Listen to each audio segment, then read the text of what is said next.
이젠 성경 봉독 읽겠습니다. 오늘 우리에게 주신 하나님의 말씀은 사도행전 8장 1절에서 6절 말씀입니다. 사울은 그가 죽임당함을 마땅히 여기더라. 그날에 예루살렘에 있는 교회에 큰 박해가 있어 사도 외에는 다 유대와 사마리아 모든 땅으로 흩어지니라. 경건한 사람들이 스데반을 장사하기 위하여 크게 울더라. 사울이 교회를 잔멸할세 각 집에 들어가 남녀를 끌어다가 옥에 넘기니라. 그 흩어진 사람들이 두루다니며 복음의 말씀을 전할세 빌립이 사마리아 성에 내려가 그리스도를 백성에게 전파하니 무리가 빌립의 말도 듣고 행하는 표적도 보고 한 마음으로 그가 하는 말을 따르더라. 아멘. 이는 살아계신 하나님의 말씀입니다. 이 시간 담임 목사님께서 고난의 선교적 의미라는 제목으로 말씀 선포해 주시겠습니다. 요즘 새벽마다 사도행전의 말씀을 읽어가며 묵상하고 있습니다. 그래서 오순절 마가의 다락방에서 시작되었던 성령의 역사가 어떻게 온 땅으로 퍼져나가게 되었는지에 대해서 말씀을 읽어가고 있습니다. 오순절 마가의 다락방에서 성령이 강림하신 이후에 초대교회는 급속도로 성장했습니다. 베드로 사도가 나가서 복음을 증거할 때 이적과 기사가 따르게 되었고 병 고침 받는 사람들이 생겨지게 되었습니다.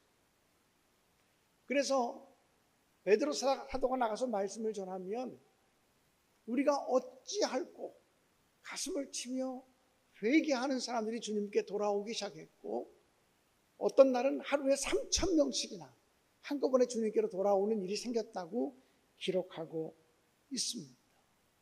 초대교회는 정말 능력 있는 교회였습니다. 날마다 모여서 떡을 떼며 교제를 나눴습니다.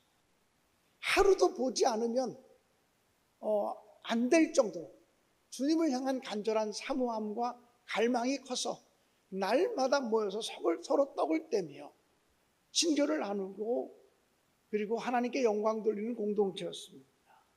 얼마나 사랑이 충만한지 자기의 재산을 다 팔아가지고 와서 자발적으로 교회에 바치면서 누구도 내 재산을 내 것이라고 얘기하는 사람이 없을 만큼 서로 유무상통하는 사랑의 공동체를 이루었습니다. 그런데 이 초대교회에 커다란 핍박과 박해와 고난이 시작되었습니다. 그것은 바로 스데반 집사의 순교 사건입니다. 사도행전 7장에 보면 스데반 집사가 돌에 맞아 순교합니다.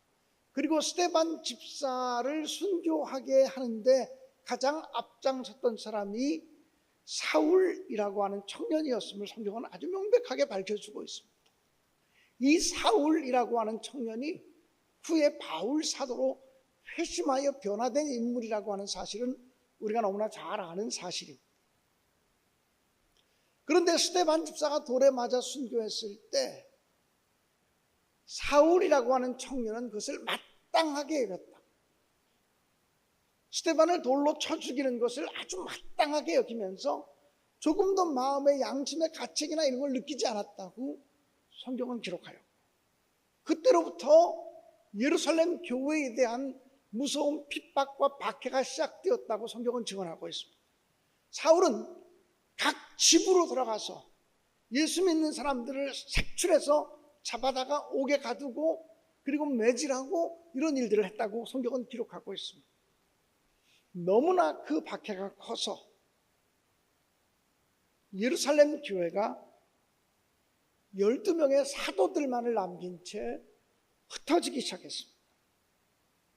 예루살렘 교회가 만난 고난은 경미한 것이 아니었습니다. 스데반이 돌에 맞아 죽었고 예수님의 12명의 제자 중에 야고보 사도가 목베임을 당하기도 했습니다. 그래서 사람들은 어쩔 수 없이 흩어지게 되었습니다. 그런데 오늘 성경 본문 말씀에 보면 참으로 신비로운 말씀이 있습니다. 그 흩어진 사람들이 두루 다니며 복음의 말씀을 전할세라고 기록이 되어져 있습니다.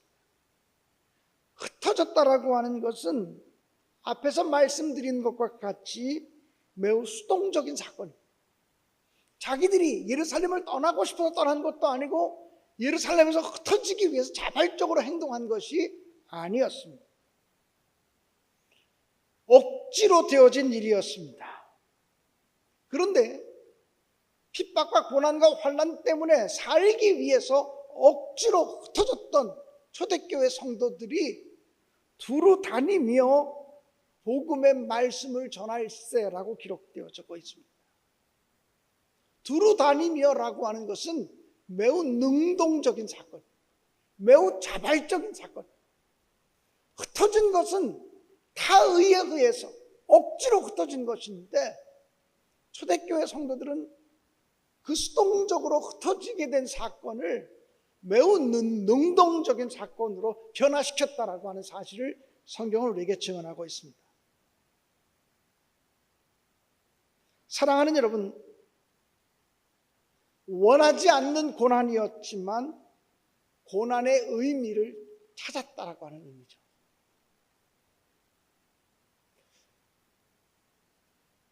예수님께서는 승천하시기 전에 제자들에게 이렇게 말씀하셨습니다. 오직 성령이 너에게 임하시면 너희가 권능을 받고 예루살렘과 온 유대와 사마리아와 땅 끝까지 이르러 내 증인이 되리라고 말씀하셨습니다. 성령 받으면, 성령이 임하면 권능을 받게 되고 그 권능의 능력을 힘입어서 예루살렘과 온 유대와 사마리아와 땅 끝까지 이르러서 복음을 전하게 될 거라고, 또 복음을 전해야 된다고 말씀하셨습니다. 그럼에도 불구하고 초대교회 성도들은 그 복음을 전하라는 말씀에 능동적으로 처음에는 순종하지 못했습니다. 자기들끼리 모이는 게 너무 행복했고 자기들끼리 모이는 게 너무 즐겁고 너무 감사해서 날마다 모여서 떡을 떼며 친교하며 행복했지. 예루살렘에서 사마리아로, 또 사마리아에서 온 유대 땅으로, 그리고는 경계를 넘어서 땅 끝까지 복음을 증거하러 가라고 하는 명령에 기꺼이 순종하지 못했다라고 하는 것입니다. 그러다가 이 박해 사건을 만나게 됩니다. 그러다가 이 핍박 사건을 만나게 됩니다. 스데반의 순교 사건을 만나게 되고 야고보 사도의 죽음, 순교 사건을 만나게 된다라고 하는 사실입니다. 사랑하는 여러분, 선교 명령에 순종하지 않으면 하나님은 고난을 통해서라도 강제적으로 흩으셔서라도 복음을 전하게 하시는 분이라고 하는 사실. 그러니까 모이는 것에 즐거워하지 말고 많이 모이는 것을 감사하며 여기지 말고 지금 우리가 선교 명령에 순종하고 있는가, 이것에 집중해야 된다라고 하는 사실. 교회는 선교하기 위해서 존재하는 공동체라는, 예수 그리스도의 부활, 예수 그리스도의 생명의 능력을 증언하기 위해서 존재하는 공동체가 교회라는 것입니다. 그런데 우리끼리 즐겁고 우리끼리 감사하고 우리끼리 행복하고 여기에만 집중하게 되면 선교 명령을 뒷전에 놓게 됩니다. 그렇게 되면 하나님의 거룩한 책망이 우리에게 임할 수 있다라고 합니다. 초대교회에 임한 스데반 집사의 순교 사건, 야고보 사도의 순교 사건은 어쩌면 선교하라고 하는 주의 강력한 권고의 음성일 수 있었다라고 합니다. 초대교인들은 그것을 처음에 깨닫지 못했습니다. 그렇지만 그들은 흩어지면서 고난의 의미를 비로소 새롭게 발견하기 시작했습니다. 왜 하나님이 우리를 흩어지게 하셨을까? 왜 하나님이 우리를 예루살렘을 떠나게 하셨을까? 맞아. 예루살렘을 떠나서 사마리 가라 그랬잖아. 그런데 우리가 그 명령에 즐거이 순종하지 않았지. 여러분, 예루살렘을 떠난 성도들, 박해를 만나서 예루살렘을 떠난 성도들이 제일 먼저 간 곳이 사마리아였다고 오늘 성경은 기록하고 있어요.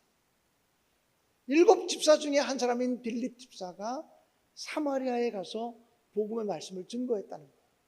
그리고 8장 전체의 말씀을 읽지 않았지만 빌립이 사마리아 성에 가서 복음을 증거할 때 사마리아 성에 있는 많은 사람들이 예수를 믿게 되었고 구원에 동참하게 되었고, 그래서 사마리아 성에 기쁨이 충만했다.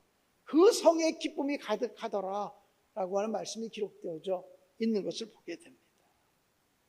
여러분, 그리스도인이란 고난을 새로운 기회로 만들어가는 사람임을 분명히 믿습니다. 내가 당하고 있는 고난에는 분명히 의미가 있고 뜻이 있고 하나님의 섭리가 있습니다. 고난도 우연히 오는 것이 아니라고 하는 거예요. 고난 당할 때 고난의 의미가 무엇인지를 묻고 그 고난의 의미를 찾아서 선교적인 의미로, 선교적인 모습으로 탈바꿈시키는 게 하나님의 백성, 천국 백성들이 해야 할 일인 줄로 분명히 믿습니다.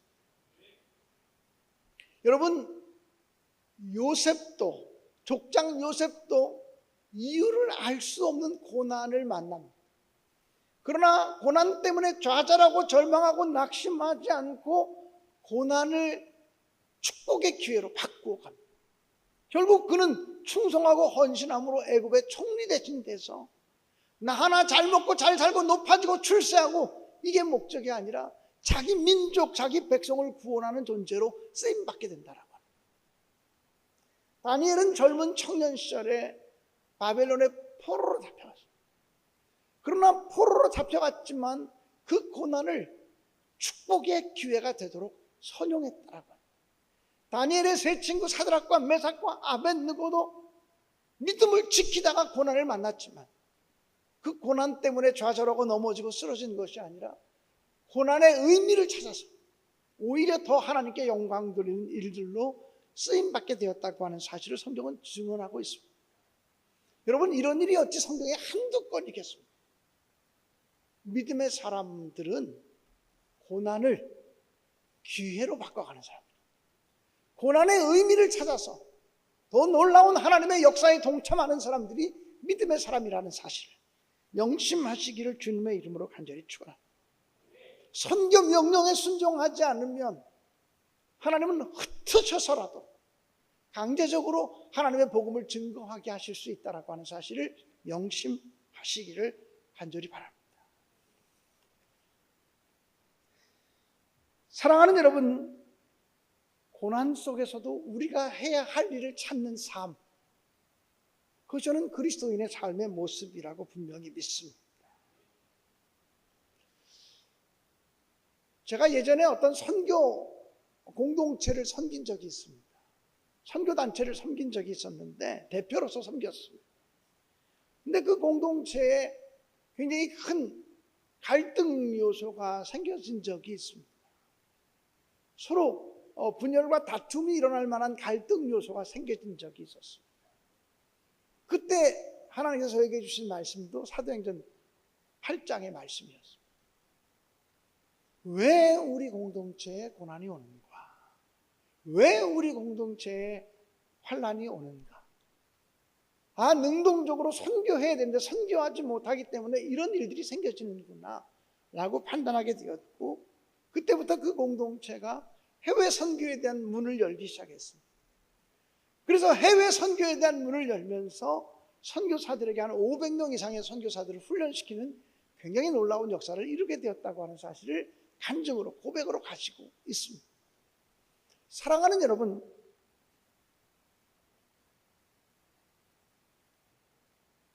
초대 예루살렘 교인들은 주님께 사실은 모든 것을 다 바친 사람들입니다.